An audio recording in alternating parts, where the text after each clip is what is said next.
Bicara tentang pola hidup sehat, berbagai tren kian muncul di kalangan masyarakat Indonesia. Salah satunya adalah pola makan ala vegan. Bahkan menurut President of World Vegan Organization dan Vegan Society of Indonesia, 5% masyarakat Indonesia telah menerapkan pola makan ini. Komunitas vegan di tanah air pun makin berkembang, salah satunya dengan keberadaan restoran Kehidupan Tidak Pernah Berakhir. Restoran yang berlokasi di kota Bandung ini menjadi tempat para komunitas vegan menyantap makanan enak dan sehat yang tentunya tidak mengandung unsur hewani. Namun jangan salah sangka, resto vegan ini bukan hanya menyajikan menu sayur mayur. Ada pula berbagai kreasi unik menu olahan daging yang terbuat dari unsur nabati.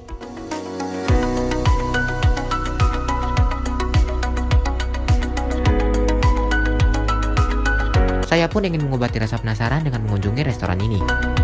Siang pemirsa, kali ini saya sedang berada di restoran Kehidupan Tidak Pernah Berakhir yang terletak di Jalan Pajajaran, Kota Bandung. Punya nama yang unik dan mengusung tema vegan membuat restoran ini berbeda dari restoran-restoran yang lainnya. Pasti pada penasaran kan? Yuk ikuti saya.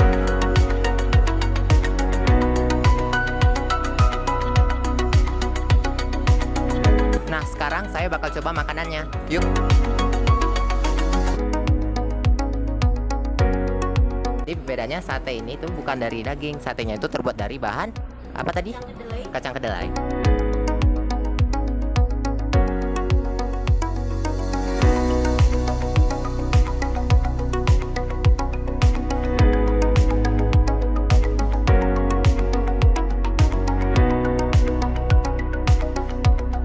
Saya juga mencicipi menu murah meriah mereka, nasi 4 sayur.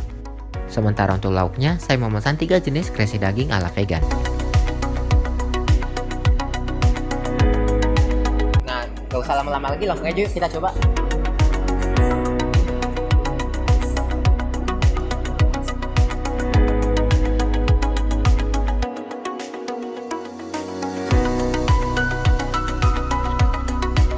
Nah, untuk rendang versi vegan ini pastinya berbeda ya sama rendang-rendang di tempat lain yang memakai bahan daging. Kalau di restoran vegan Kehidupan Tak Pernah Berakhir ini, rendangnya memakai bahan jamur. Jadi tidak memakai daging sama sekali. Langsung aja kita coba ya.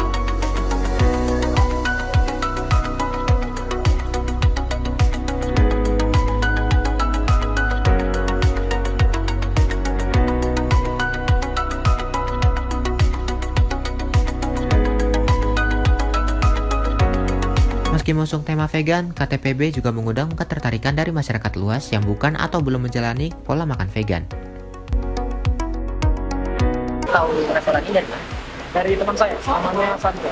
Pertama kali kesini atau Baru pertama kali. Karena ini vegetarian atau cuma nyoba aja?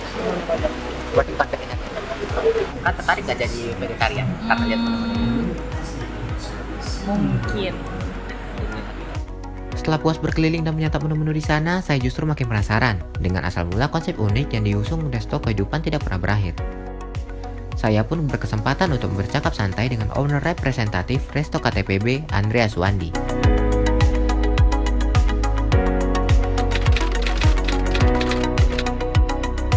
Bisa diartikan sebagai musyawarah, kemudian inovatif, kemudian juga artinya juga sangat luas, bisa sebagai ketahanan pangan nasional juga. Salah satu visi misi kita itu adalah menyebarluaskan pola makan yang sehat kepada seluruh lapisan masyarakat.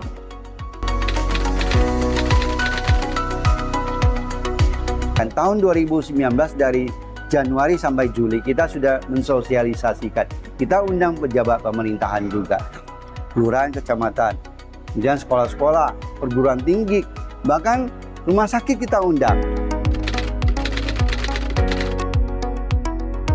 Rendang, kemudian ada bakso juga. Itu yang biasanya orang-orang yang senang, ya, terutama sate. Orang datang sering banget satenya. Kita mengharapkan seluruh lapisan masyarakat ini akan menjadi lebih sehat. Kemudian itu akan menyangkut kesehatan tubuh manusia, tubuhnya sendiri. Kemudian akan cari tahu lagi, kenapa sih harus menjadi vegan? Rupanya peran edukasi dan kampanye hidup sehat juga dijalankan oleh Resto KTPB. Terdapat 13 layar televisi yang digunakan untuk memberikan edukasi seputar manfaat pola makan vegan, penyakit yang ditimbulkan akibat pola makan yang keliru, dan kekejaman industri makanan hewani. Televisi-televisi ini dipajang di sepanjang jalan masuk restoran, dan ada pula satu televisi yang ditempatkan di dalam area makan. Mengulik lebih lanjut mengenai vegan bagi kesehatan, saya pun mau wawancarai Dr. Siska, selaku dokter spesialis gizi klinik, sekaligus salah satu dosen Fakultas Kedokteran Universitas Padjadjaran.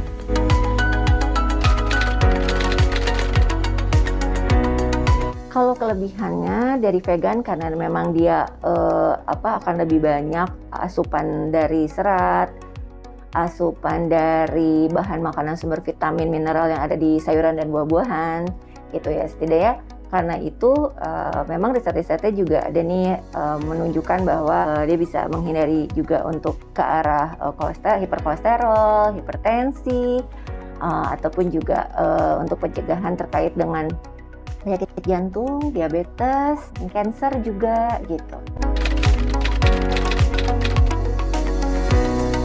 Saat ini juga udah mulai tren kalau kita lihat dari Vegetarian Society-nya sendiri, mereka adalah society yang udah mungkin tahu saya hampir 2 abad ya, 175 tahun gitu. Tapi dia mulai masuk nih ke anak muda, mulai masuk kemana-mana gitu ya. Nah mungkin di kita nih untuk melakukan edukasi kesehatan, untuk bisa mempromosikan diet sehatnya itu sendiri, karena memang yang harus kita hati-hati gitu ya, harus kita jaga dan mereka menjalankan diet vegan ini apabila mereka melakukan diet ini asal aja mengikuti tren gitu ya. Karena memang dia tidak mengkonsumsi berbasis dari hewani, sementara hewani itu dia adalah bahan makanan sumber dengan high biological value, protein yang tinggi dengan asam amino yang lengkap, sehingga tentu akan ada risiko nih terkait dengan kurangan dari proteinnya.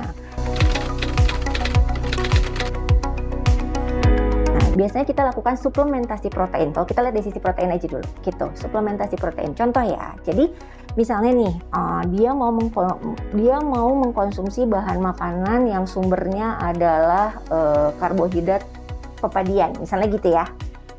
Nah itu tuh dia punya asam amino namanya metionin, tapi dia kekurangan asam amino lisin gitu. Nah jadi gimana? Berarti dia harus konsumsi selain pepadian ini, dia harus konsumsi juga sumber protein berbasis nabati yang dia justru punya kebalikannya. Misalnya contohnya di kacang-kacangan. Jadi kita kombinasikan nih antara si golongan pepadian dengan kacang-kacangan. Itu namanya suplementasi protein.